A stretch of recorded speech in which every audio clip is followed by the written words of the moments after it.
Hey y'all, this is T.S. Madison, honey, and I'm hanging with Gallo, the guy you know, baby. Listen, anytime you see my face anywhere, don't meet me there, beat me there.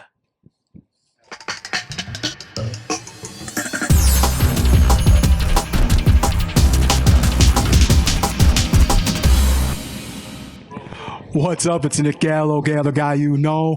I'm here with the beautiful, amazingly talented T.S. Madison. Yes. Honey, is it on? Is this thing recording? What's up, YouTube land, Twitter land, Instagram land, Snapchat grind, the scruff, BGC Jack, Facebook, Periscope, and last but not least, every single one of my bitches, Christian Mingle, and the lands all across the land. This is your girl T.S. Madison coming to you loud, live, and always and forever in color from the Nick Gallo Show.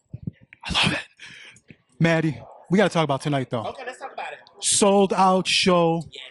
How did it feel? Just like, and the thing I just love, you're so involved with the audience and you just love the fans. And that's where I love you show that because a lot of, artists don't. Well, here's the thing.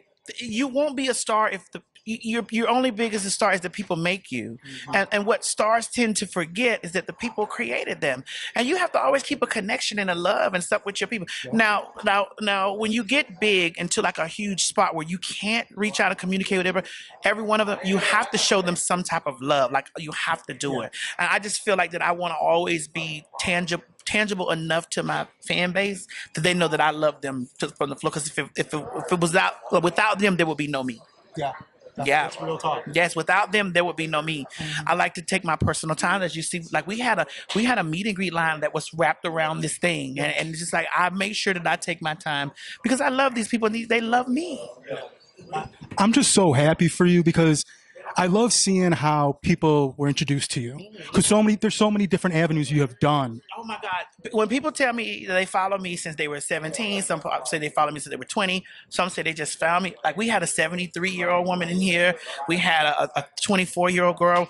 It's like so many different areas of people that found me from so many different spaces online. Like, listen, I never shy away from my past.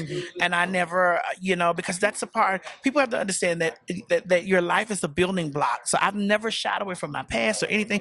And there's some people that found things from my past funny. Like I used to be naked. No way, 22 inches, yeah.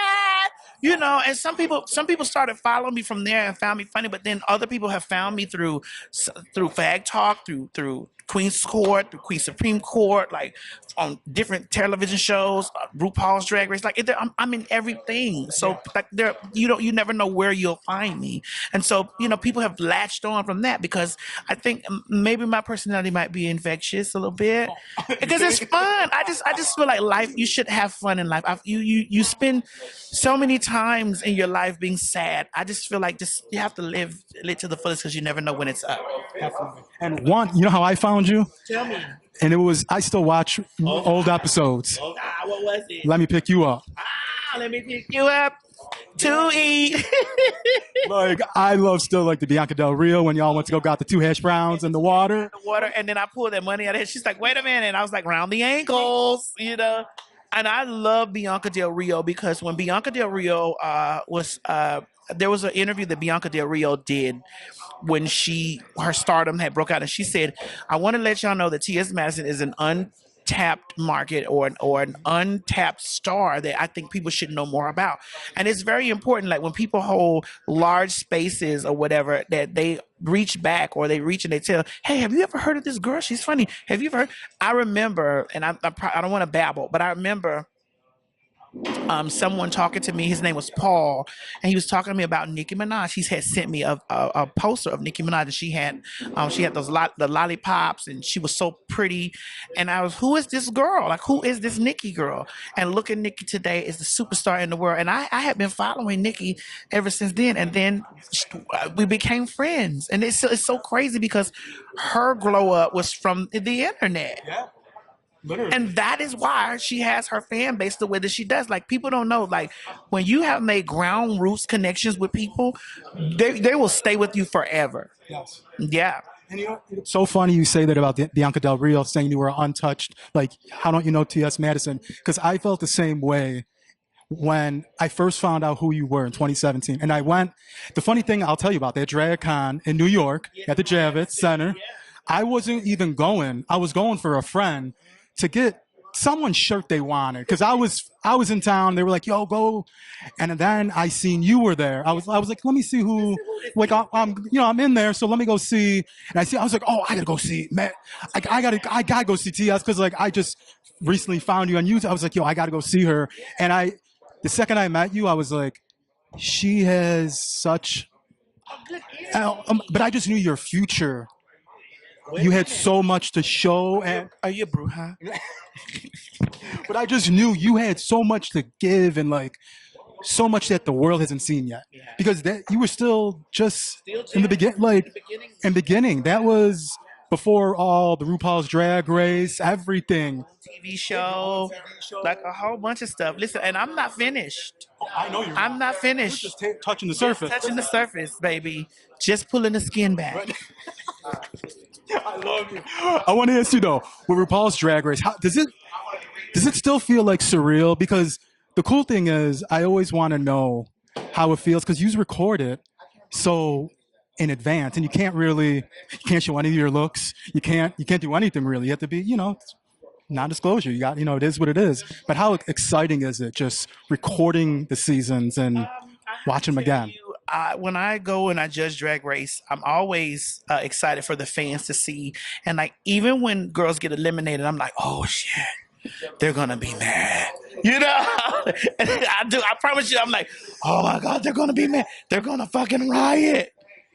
They're gonna riot. I don't know how people are gonna be. Yeah, because the girls come in and they are very vulnerable, and like so they give their full selves to TV, and people fall in love with the girls and stuff like that, and then they grow these fan bases, and then sometimes maybe a challenge just might have made them fall on their face that week, And I will say this to the young girl that's watching: learn how to sew.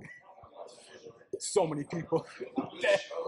If you're trying out for RuPaul's Drag Race, learn how to sew. Girl, take a sewing class, girl, or just, girl, get you a pattern, lay it out, girl, for your body, or a mannequin, or just pre-sew, girl, because that sewing challenge will send you home. Literally, so many people lose it from that just alone. I don't care how much talent, that sewing challenge will send those girls home, and I'll be over there saying, oh my God, Jesus. And off of one episode. Yeah, so like, girl. It breaks my heart. And I come there and I'm like, I'm like, I'm the guest judge this week. They're gonna crash me, and then I have to tell them like, girl, now this was cute, but girl, girl, And I try to be as sweet as I can because the girls are always excited when I'm there, like always, like they always tell me like when I'm guest judging or I'm guest rotating judging or whatever, and the girls know that I'm there, like they're always excited for me because a lot of these girls grew up watching me. You know what I'm saying? Like they grew up watching me and stuff like that. And so when they get a chance for me out there judging them, they want to come bring their best. And I'm like, damn, I don't want to tell you that shoe is wrong, or Miss Thing. Yeah. Why did you not look? My thing to them always is this: when you're in that back workroom and you're looking around at what everybody else is pulling out to come down that runway, bitch, you bet if you have enough time to run and add more stones to it, do that. Yeah, for real. That's real talk. Yeah, I agree with you because sometimes I just cringe. I'm just like, dang. This is Drag Race. This is the Olympics of drag. Like this is a Drag Race. And the way it has catapulted from logo to to VH1 to Paramount or MTV to Paramount Plus. Like it's international. It's everywhere, and it's never going anywhere. Even if they took Drag Race off TV, it's never gonna die. Yeah. Because World of Wonder has mastered the art of making everybody love Drag Race, and like it has its own built-in fan base to where it could live in its own space, and that's what's the important thing about what people should learn about wanting to be a star. Get a core audience, and you'll be able to be a star forever. But that's what you're doing. Yeah, I don't listen. I may everybody may not know me, but everybody does. I'm your favorite's fave. You are. And that's what I want to tell you. Like, how does it feel? I mean, you're just not part of just YouTube. You have done everything. Let's just run down. Come on now. Beyonce, Zola, Bros, The Perfect Find. Let's talk about, though, the one right now. Beauty in Black, Dega. So that's my character is Dega, and I am. Tyler Perry gave me that role, and there's great things getting ready to blossom from that. I know that the people saw me in 3 episodes, and I made an impact in those 3 episodes. But there's such a story arc that's coming from that, well, part two, I don't know, I'm not in part two, but I'm in season two, because part two it has to unfold more, but season two is going to really discover more about me, because I'm a very important intricate part, because the character that I'm playing is a real character. She's a real trans woman. She died though. She died in prison, but she's a real trans woman that was a pump doctor, and so Tyler is going to do more of her backstory on her and all that type of stuff. And I'm so excited to be able to play that role, because you hear about people that they call monsters and all this stuff, but you gotta unfold, like, who were they And how do they become that way? How? and so I'm so happy to be able to have gotten that role.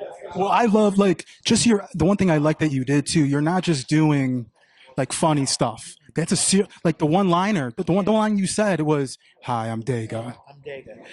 And it's because that's a real thing that happened to me. You know what I'm saying? Like, I was in that girl's shoes, and I met a Daga. You know what I'm saying? And so I needed the audience to feel that. And I needed the people to know that is real things. And the way that this climate is right now, with the way that the election has went and all this stuff, we're going to see a lot more under the table stuff, especially with the way that the government is now trying to take away gender affirming care and all that type of stuff. We're going to be pushed back into you're never. Sweetie, you're never going to be able to get rid of transsexuals and transgenders and gay and LGBT. It's never going to happen. Yeah. Never. You're just going to make us do what we were doing before, and that's survive by any means necessary.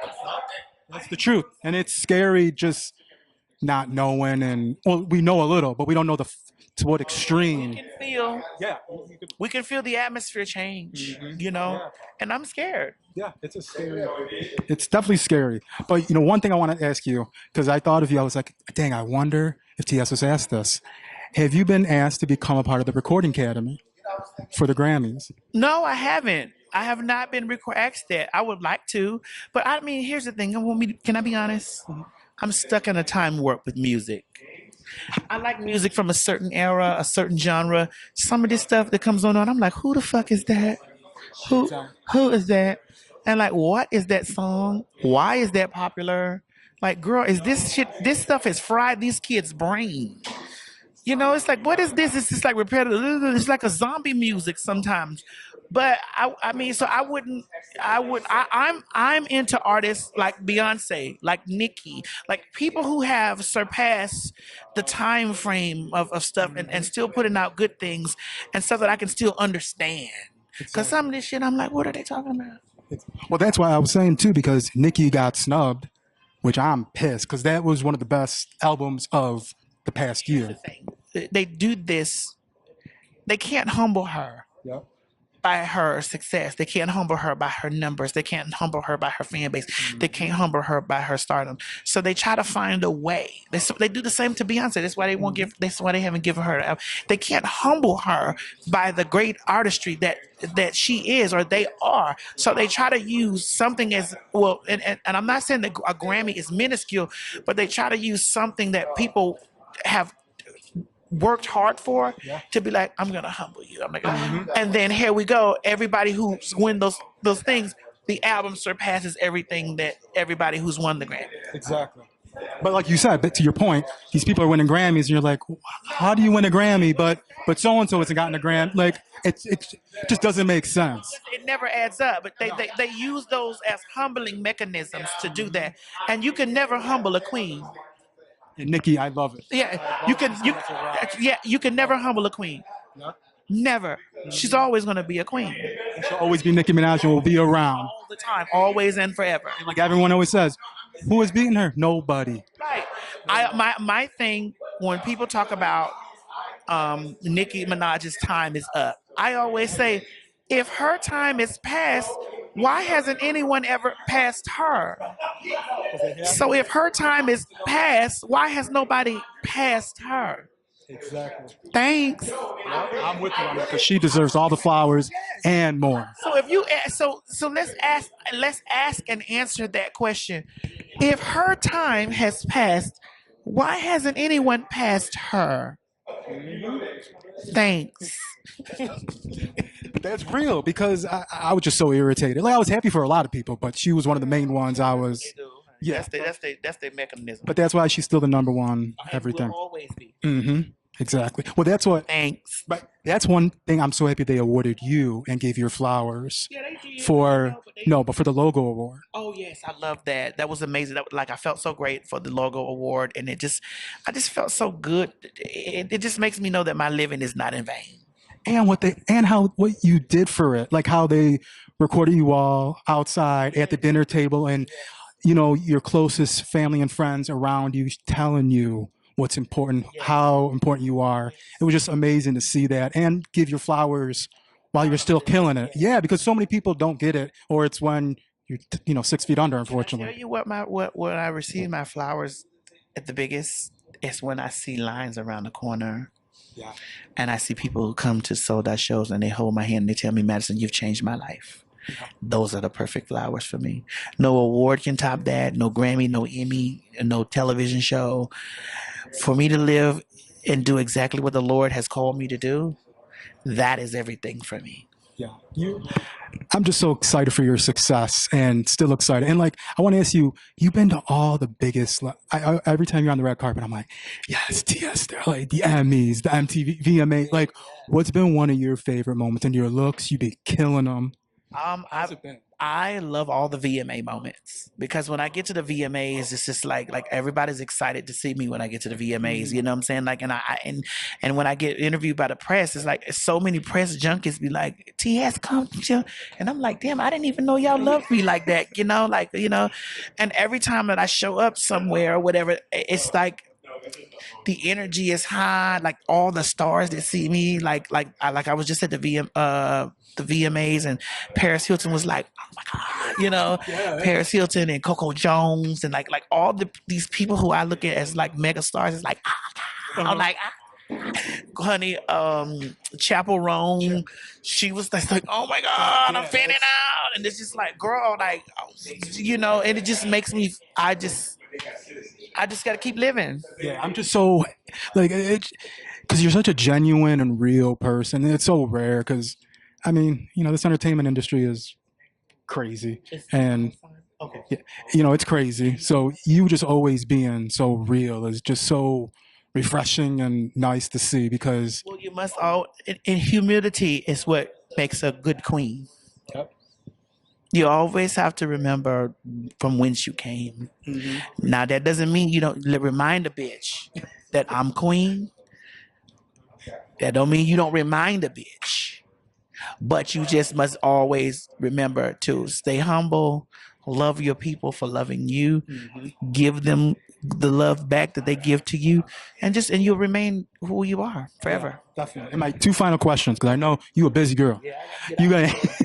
I want to ask you, how does it always feel? Because you never start anything, you just finish it, and I love it because you never ask for no trouble. You just.